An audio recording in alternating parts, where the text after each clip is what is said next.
अब मैं आप लोगों को गृहस्थ धर्म का निरूपण कथा सुनाने जा रही हूँ। ध्यान से बस सुनिएगा। राजा युधिष्ठिर बोले, हे नारद जी, मुझ जैसे गृहस्थ में आसक्त रहने वाले प्राणी का किस प्रकार उद्धार हो सकता है तथा यह मुक्त पद किस प्रकार प्राप्त कर सकता है, मुझे समझा कर कहिए। नारद जी बोले, हे धर्मराज, मनुष्य को चाहिए कि गृहस्थ आश्रम में रहकर गृहस्थ के धर्मों का पालन करे, किंतु उन सब कर्मों को भगवान के लिए अर्पण करते संत जनों का समागम करे, भगवान की कथाओं तथा लीलाओं का श्रवण करे। देव देव सत्संग से बुद्धि शुद्ध होती जाए, देव देव धन संपत्ति स्त्री पुत्र आदि से मोह को त्यागता जाए, क्योंकि ये सब नश्वान है तथा अपना शरीर भी नश्वान है। ये किसी न किसी दिन अवश्य भी छूटते हैं। आवश्यकता अनुसार ग्रह सेवन करते हुए गृहस्थ धर्म का पालन करें। माता पिता बंधु बांधव पुत्र आदि से मोह को धीरे धीरे कम करता जाए। ऊपर से उनके कार्यों का अनुमोदन करता हुआ अंतःकरण से सबका त्याग करता रहे। भगवान के दिए हुए भोगों को भोगता हुआ उनका संचय न करे।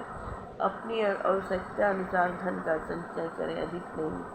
सब में समत्व भाव रखें। देश काल तथा प्रारंभ के अनुसार जो कुछ मिल जाए उसी में संतोष करें। अर्थ धर्म काम के लिए अधिक प्रयत्न न करें, कष्ट करें। अपनी स्त्री आदि का धीरे धीरे त्यागन कर दें। अपने आश्रम के अनुसार वृत्ति के द्वारा नित्य देवता ऋषि मनुष्य भूत पितरों तथा अपनी आत्मा को संतुष्ट करें।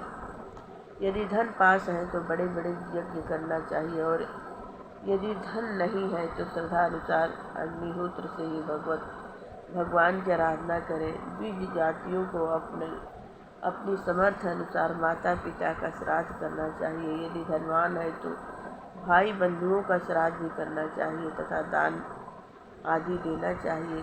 पर्वकाल नीचे वर्णन किए जाते हैं।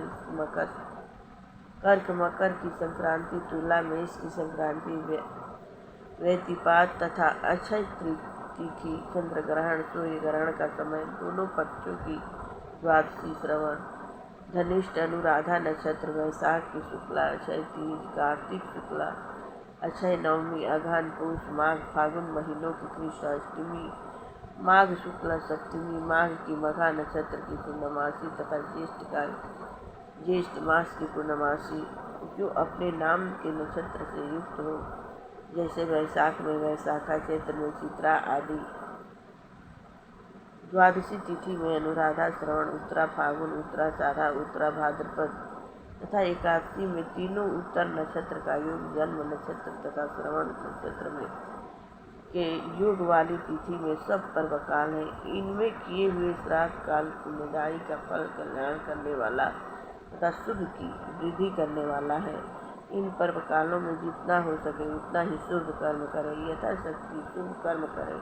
इन शुभ पर्व काल में स्नान, जप, तप, होम, व्रत, देव आराधना आदि का फल अच्छा है। बुद्धिमान जन ऐसे अवसर को कभी न चूके। इनके अतिरिक्त जात कर्म के समय, पुष्पन में, सौदाह के समय जो दान पुण्य किया जाता है उसका भी फल अच्छा है। धर्मराज, गंगा, पुष्कर, कुरुक्षेत्र, गया, प्रयाग, नैमिषारण्य, फाल्गुन क्षेत्र, सेतुबंध, प्रभास, काशी, द्वारिका, मथुरा, पंपासर, बिंदु सरोवर व बद्री का आश्रम आदि तीर्थों में स्नान तथा दर्शन से भी सहस्त्र गुना फल मिलता है। हे धर्मराज, उत्तम पात्र के विषय में तो केवल इतना ही कहना है कि भगवान कृष्ण से उत्तम पात्र संसार में कोई भी नहीं है। तुम महान भाग्यशाली हो जो तुम्हारे पास परम ब्रह्मा परमात्मा नित्य भाई बंधु और सखा के रूप में विराजते हैं। प्रेम से बोलिए मंगलमय।